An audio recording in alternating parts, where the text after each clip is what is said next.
Hey guys, it's SD, your host of the Life Picks Relationship podcast, where people with all sorts of backgrounds, challenges, and life experience show us how they make their relationship extraordinary.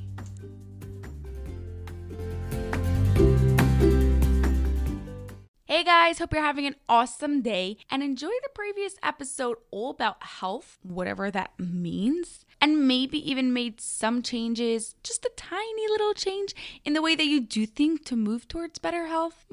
Let me know if you did. Today we are speaking to a self-care and health coach who has gone through some crazy challenges and is going through the process of healing. But as she is healing out loud so that way she can share it with other people and help other people along the way. I'm really excited to speak with you, Anna Nyeste. Thank you so much for being here. Thanks so much for having me. I'm extremely excited for this conversation. I've been looking forward to it all day. Okay, so let's get straight to it. Your work is extremely vulnerable. Yeah, and that is something that is very new to me, honestly. It is funny because when I talk to people and they always comment on how, I seem to be so in touch with myself and I'm really aware of my emotions and my emotional intelligence seems to be really, in tune. And it's the total opposite of what I would have described myself as even just probably 8 months, a year ago. And to the point where my therapist actually at the beginning of this year was giving me exercises meant for children as far as how to identify emotions because I didn't have that skill. But what has really uncovered for me during this is how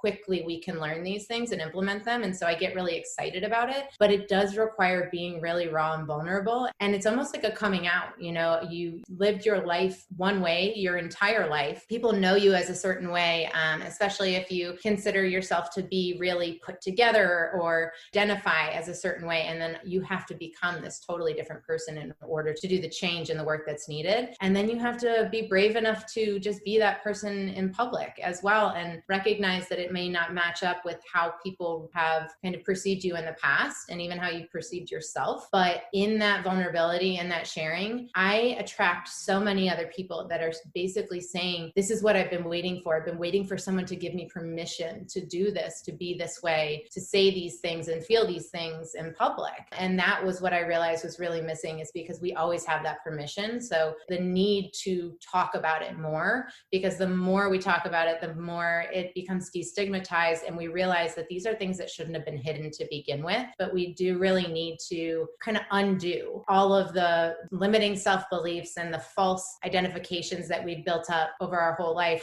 to get to that core of, okay, who am I really? And that's really what I'm doing now. Wow, it's a lot of hard work.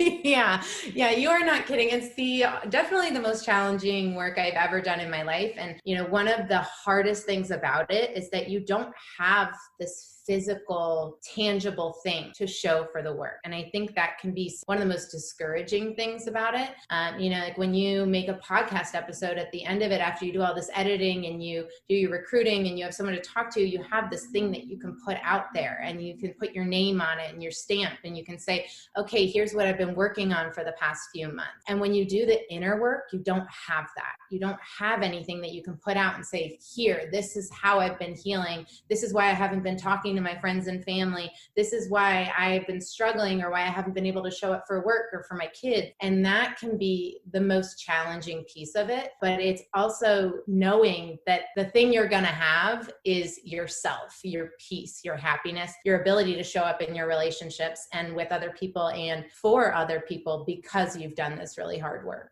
I never thought of it like that, but it's so true. You don't have something to go and say, okay, I did this. It's tiny little changes that happen over time, and eventually you're just in a better place.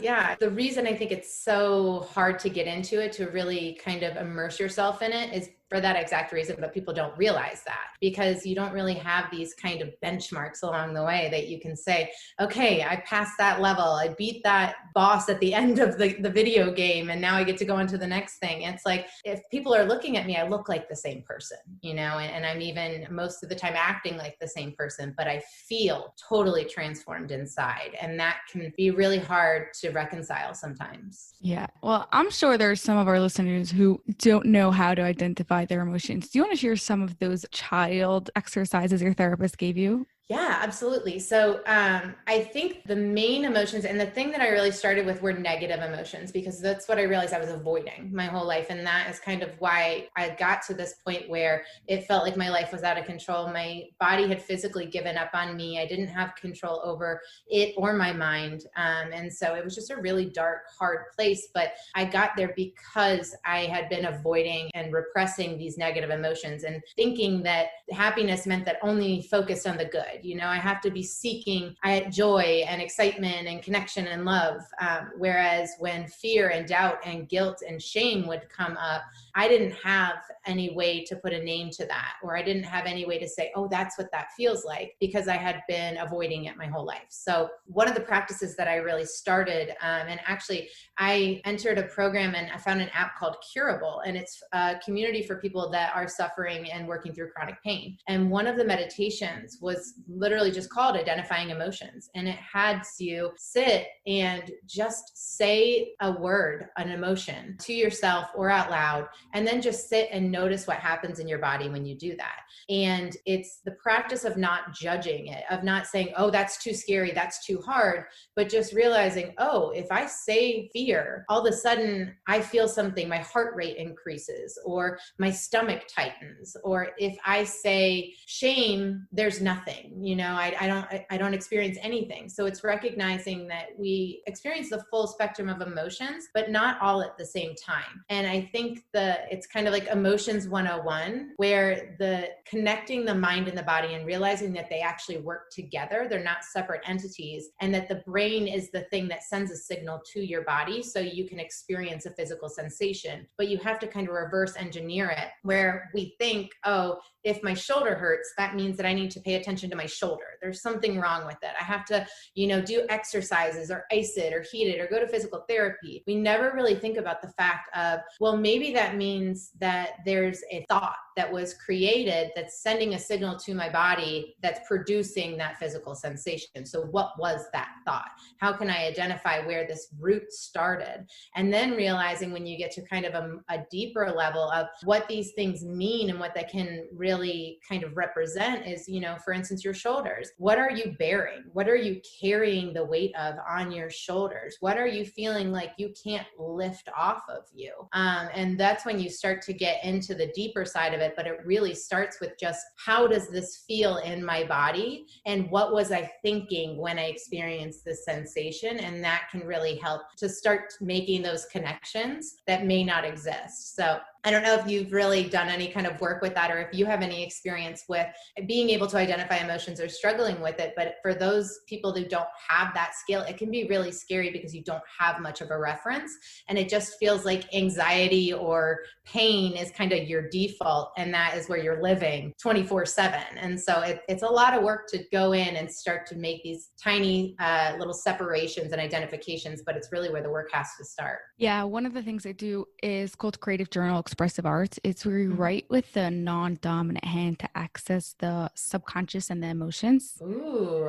Ever heard of that? Yeah, I've heard of the practice. I haven't, I didn't know it was like a formal practice, but that's really interesting. Does it feel like there's like a different person writing then? Literally, because when you write, you don't think. Okay. So if, let's say, you have a shoulder pain, like you just said, you could draw a picture of that shoulder pain and then ask questions with your dominant hand, thinking logically, and answer with your non-dominant hand without thinking, and let your shoulders speak. And then you'll understand why your shoulder is really hurting you. What's that thought that you said that's making your shoulder hurt? That's so powerful. I love that. I'm definitely going to have to try that. And out of curiosity, which is your dominant hand? Mine's the right. Okay, mine too. And there's a lot that goes into, the sides and hemispheres of our body too. Oh yeah, that's how it's all that's how it works. Yeah, exactly. And so like in my world, when I deal with yoga and spirituality and everything, the right side is the more masculine dominant side, and the left side is the more feminine receptive side. So that's interesting that it would kind of work out that way too, where you are tapping in when you're writing with your left hand to the more intuitive side that's not quite so controlling.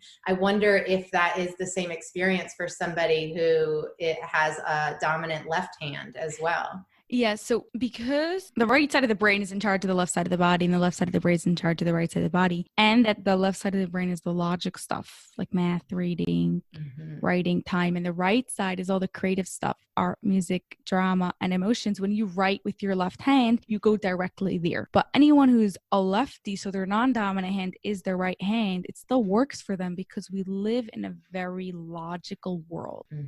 Yeah. Driving even is logical. Are you stopping or are you going? That's all using your left brain.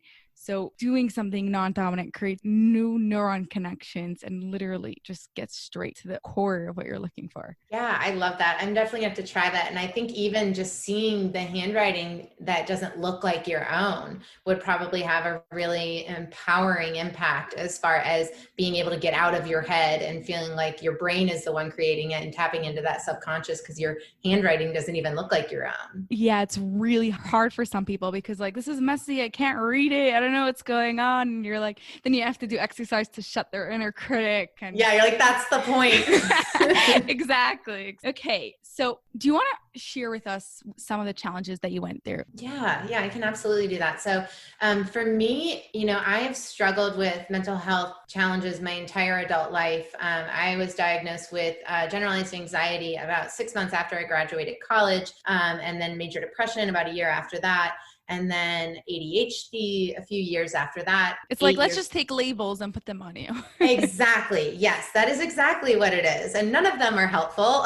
And it was a collection of these identifications of unhelpful labels. That's totally what it was. And I thought I was learning more about myself with each one, but I was actually getting farther away because I was identifying with this new diagnosis rather than using it to understand myself. And each time it's like they're telling you something's wrong with you, and it's just piling on and where's the breathing room? And it actually got to the point where my physical body completely gave up, and that was when I was 28 years old, and I was in the best shape of my life. I worked out probably 5 days a week. I strength trained, I did HIIT training, yoga, I meditated. I was generally very happy. I did have a lot of stress and that I wasn't aware of, and a lot of it was related to the fact that I didn't know what my purpose was. I jumped from job to job. I never felt like I could really stay in one place and feel committed to a certain path. But I always thought I had it under control. And, I was seeing a therapist and I would talk pretty openly. I've always been an advocate for being very open about mental health and the need for more awareness around it and healing. But it was still a very traditional medical approach to it. So when my body started to really fall apart, it was just a little nag in the back of my neck. And it would only be if I was in like certain yoga poses or I would do a too strenuous of a workout. So I did some physical therapy, x-rays at the doctor. They couldn't find anything and it didn't get any worse, but didn't get any better. But I was like, okay, this is what it is. I guess I'm just, it's so sad because you get to your late 20s and 30s and your body starts falling apart. And we deem that normal now. And that is where I knew something was really wrong because I'm like, no way, I'm so young. But then one day, about 4 months after that, I just lost total strength and ability to use my arms. And I couldn't lift them up over my shoulders. I was in excruciating pain. I had muscle spasms going from the crown of my head all the way down to the root, my entire spine, in just really debilitating pain every single minute of the day. My husband was having to wash my hair for me. I couldn't work. I was in tears. I couldn't sleep. And I was seeing specialists, having tests run. They were checking me for all sorts of diseases, doing blood work, running CAT scans and MRIs. And of course, every single time they'd say, well, there's nothing wrong with you. We can't find anything. And that is the most disheartening thing in the entire world because it makes you feel crazy and isolated and alone because again, there's nothing that you can show. There's nothing you can say you're wrong. Like I'm telling you, this is not okay. No 28-year-old woman that was in seemingly perfect health should feel this amount of pain. But unfortunately, the way that our most traditional medicine is set up is we have specialists. And so if they can't find anything that falls within their specialty, it's pretty much like there's nothing they can do. Sorry, it's out of my hands. But the real frustrating thing was that nobody was giving me anywhere else to look either. It's not like they were saying, well, we can't find anything here, but we recommend you go, it was like I had to do everything by myself. And I already had no energy. I had total brain fog. I could barely form sentences. So the last thing I really could do was all of this research of like different modalities of healing or specialists to talk to. And, you know, I was getting shot up with trigger shots, like 17 at a time in my back. And I was seeing a physical therapist and a chiropractor and a massage therapist and getting acupuncture, and nothing was helping. I changed my diet. I cut out gluten and dairy and soy and eggs. And, you know, I taking every supplement, seeing holistic healers. And again, nothing was getting better, and having sleep issues, night terrors. It was just a really, really dark time in my life. And it really came to a head when I kind of said, that's it. I've done everything I can do. It was a little over 2 years at this point. I had only been seeing mostly doctors that were covered by insurance, because when you're spending that much money and you're not working, you don't feel like you have the ability to go seek out other care that's not covered by it. So we've spent, you know, tens of thousands of dollars after insurance at this point and still had no answers. And that's when I said, that's it. I'm done. I have to do this a different way, and I'm going to heal myself. I'm going to figure this out. If nobody else will do it, I'm going to do it. And then I'm going to make sure that nobody else has to do it this way ever again. And the real turning point was actually this past November. So this is about 3.5 years into the whole process. And I stumbled across a book by Dr. John Sarno. And he did a bunch of work in the 80s and 90s with mind body medicine, but that was before that's what it was called. And he was basically ostracized by the medical community because he was saying so many of these lifestyle diseases, cancers, diabetes, muscular sclerosis, things like that, autoimmune diseases, were psychosomatic, that they were actually started in the brain. But it wasn't the approach that so many other doctors had said, like, you're making this up, you're looking for attention, it's all in your head. What he was saying was that key that I mentioned before, as far as these thoughts start in your brain and they create physical sensations in your body. So we have to understand what it is that your brain has created. And one of the things he talks about is that sometimes there's some things in your subconscious that are so dark and scary that don't feel safe enough to come out, that they actually create physical distractions in your body. Because if it's this blinding pain in your neck, then it's like, oh, hey, look over here, so we don't have to look at the big scary monster in the subconscious. And that was a real shift for me, because I was like, whoa, okay, so if there is something in there that's refusing to come out but is actually creating this pain, that's where I want to go. Because at that point, nothing is so scary that I can't face it, because I have done this for so long that there is nothing more painful than this pain right here. So let's go. And that's exactly what I've been doing for about the past 9 months, and it's changed my entire life. So cool. This is amazing. So once you read the book and you knew it was coming from your thoughts, how are you actually able to go and heal yourself from it? Well, the crazy thing is, you know, the 3.5 years of minimal progress and getting better up until this point, after reading this book, I'm not exaggerating when I say it was about 2 weeks before I had the majority of my pain gone. And so he coined something at the time called tension myositis syndrome. And it's been since retermed tension myoneural syndrome, I think. But there's so many doctors that have taken on this work, and there's a big growing community around it. And if you just Google TMS, Dr. Sarno, you can see how many people really believe in this and have healed from it. But it was that practice of now starting to connect the mind and the body. Because before, it was you go see a therapist for all of the mental health issues that might be relating to childhood or your lack of self-worth, and then you go see all the other medical doctors for your body. And all of a sudden, I was having someone that's saying, let's do both at the same time. And it wasn't an actual doctor. It wasn't a person in front of me. It was a book from 25 years ago.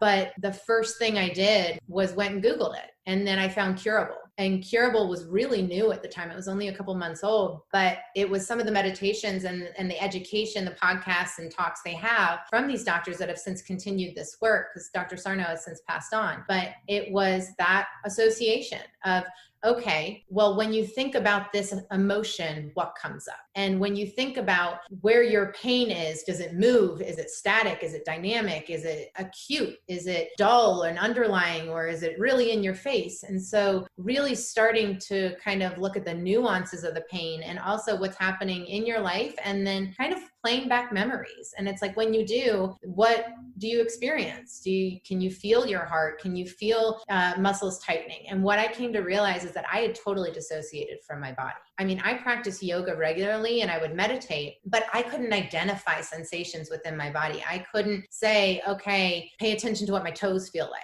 and then just instantly feel my toes. It was like a total block. And I felt really limited, and I felt almost stupid because I was like, why can't I feel my body? Like, that should be a really simple thing to do. But I've since come to learn it's a really common problem and not something we're typically taught of how to relate to our body, especially if we have trauma or pain that has made us do anything to try and get relief and leave our body, because it's the last place we want to be right now. Yeah. So were you not afraid to do this by yourself without a therapist, worried what would happen? I wouldn't say I was afraid. I was more excited to have something new, because I felt like I had been kind of beating a dead horse for so long and, trying the same things over and over again and not getting any results. So it was almost like I had this shiny new toy that was like, oh my gosh, this feels important. And like, how does nobody else know about this? I've also been really lucky to have found communities and other healers and therapists that are much more open-minded and are much more intuitive. And they have been able to support me, but I only found them because I was looking so hard for something other than what I had been accustomed to. And so that's one of the reasons why I decided to, make this my life's work and try and figure out how to make it more accessible, more approachable, and more mainstream. Since I've gotten into this, I mean, I can't even explain to you the wealth of resources and tools that are available that I never knew existed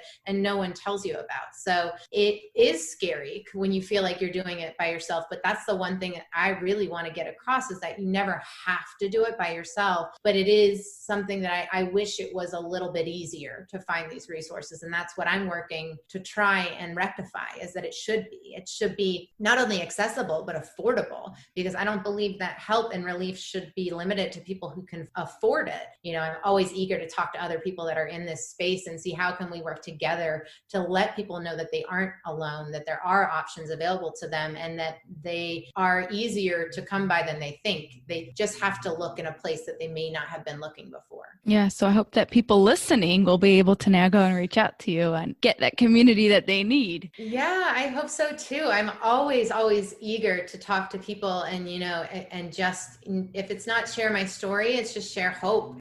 Yeah. Okay, so how has this journey of getting sick, trying to look for help, recovering, getting up to where you are today affected your marriage? Now we're getting into the good stuff. That's a fantastic question. And that's something that I wish people would talk about more too, is the impact that pain and illness has on relationships, because that's one of the big, dark, scary monsters is, it is something that for many years I felt like I couldn't contribute to my marriage. I couldn't work. I couldn't bring in income. I couldn't do the dishes. I couldn't do the grocery shopping. I felt like I didn't have anything to offer. And, even intimacy is like when your body's on fire, the last thing you're even thinking about is being able to be intimate with another person. And so it takes a toll, and no doubt, but it's one of the things that showed me that I chose the right partner, because I don't think there's many people that could have gone through that period. And, that wasn't what we were limited to. My husband and I dealt with a lot of other issues during that time that were really hard. And not just because of the pain, but it was really kind of illuminated and worsened because of it. And you're not in a place where you can think clearly. I heard something several months ago that really stuck with me. And it was that pain causes entitlement. And it's so true, because when you don't feel seen or heard or taken care of, then it's like there's this siren screaming, please help me. And I can't do anything. I can't be anything for anyone else until this is taken care of.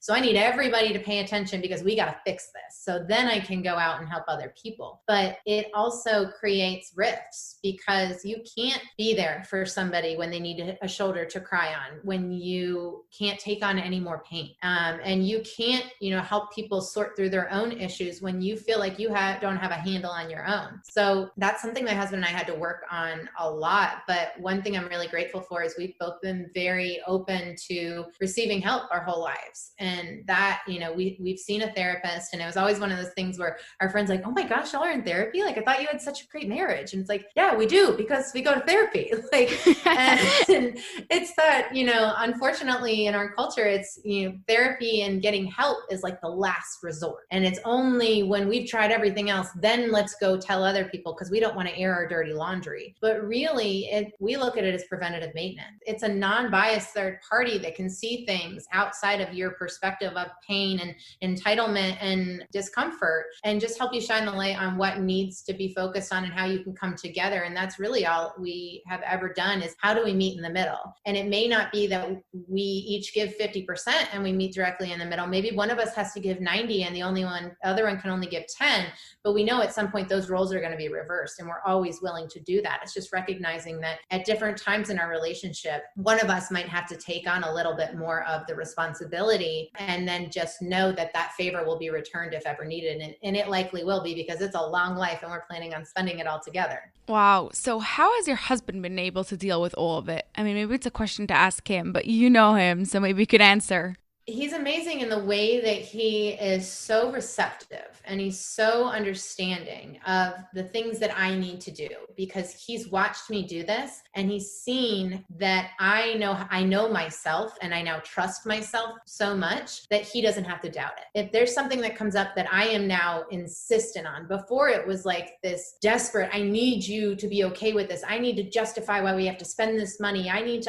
you to understand this. And now it's more of a, no, I don't need you to do that. I just need you to be okay with the fact that I'm doing this healing on my own, and that he trusts me enough to know how to take care of myself. And that these things that may not make sense to him, joke that he's like watching me become a witch in front of his eyes, because I'm like, have my tarot cards out and I'm meditating for 12 hours a day, and I've got crystals everywhere. And like, I'm now the person I used to make fun of. But it's also, he's seen that I'm happy and free and I'm helping other people. And so he doesn't question that. And that, I think, takes a lot. And he's very open-minded in that way. And he's also very flexible, and he adapts too, because even if something makes him a little uncomfortable, he recognizes that he still has work to do too, that sometimes this stuff comes up because it's not just me that needs to heal, that there's something there that might be hard for him that he hasn't really taken a look at. And he's willing to do that work as well. And I think that that's the biggest thing is, when you have a successful partnership, it's two people both showing up to do the work, even when it's really hard and uncomfortable. And it's never just one person's baggage or one person's responsibility. It's how do we do this together, because we recognize that's going to lessen the weight. But I'm not going to lie that it hasn't taken a toll many, many times. I just think it shows the strength of our relationship that we get through it every single time. For sure. Yeah. You each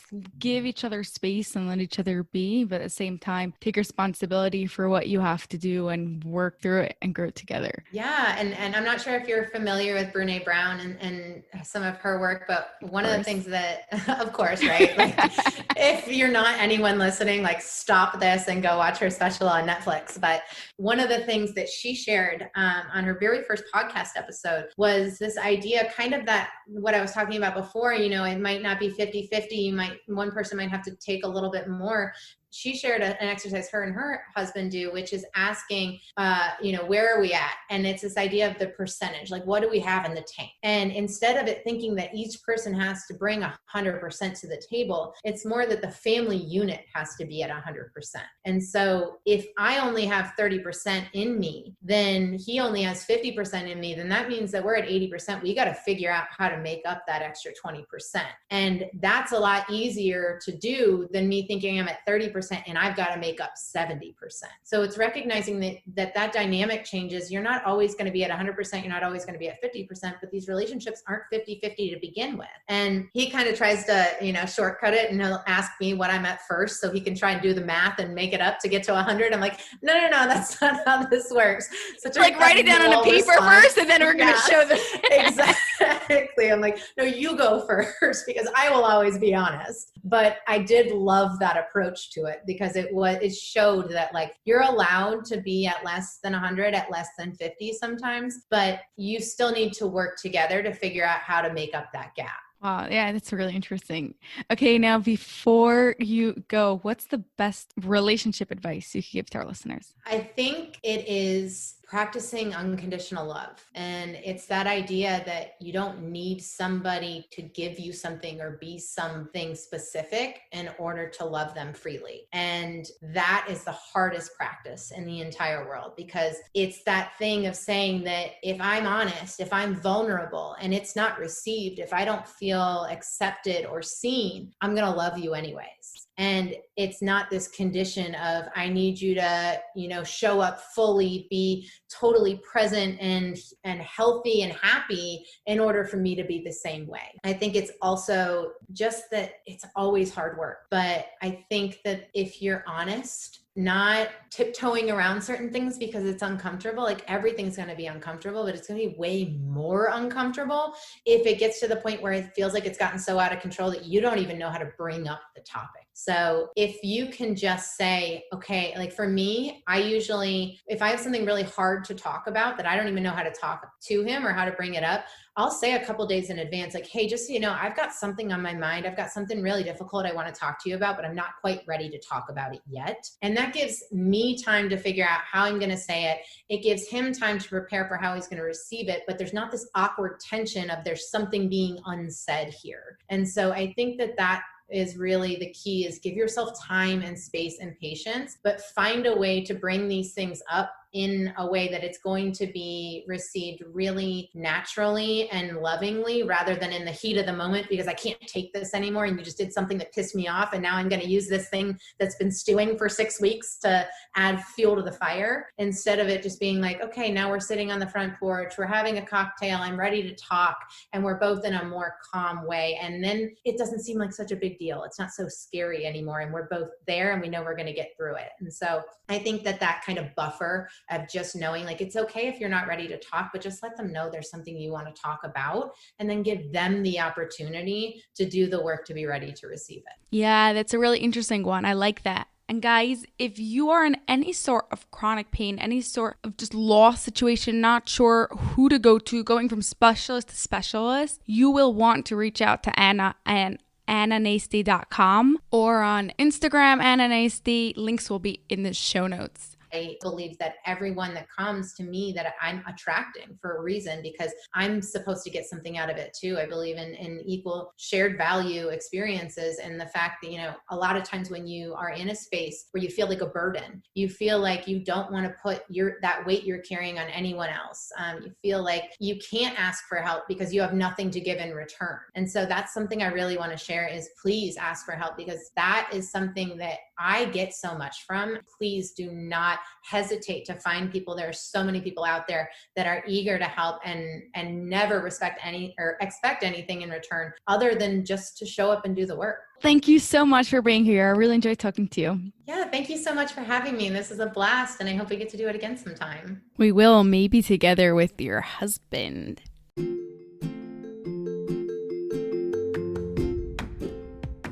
Did you enjoy that episode? Could you do me a personal favor and subscribe and leave a review? It would mean a lot to me. Thank you so much, and have an awesome day.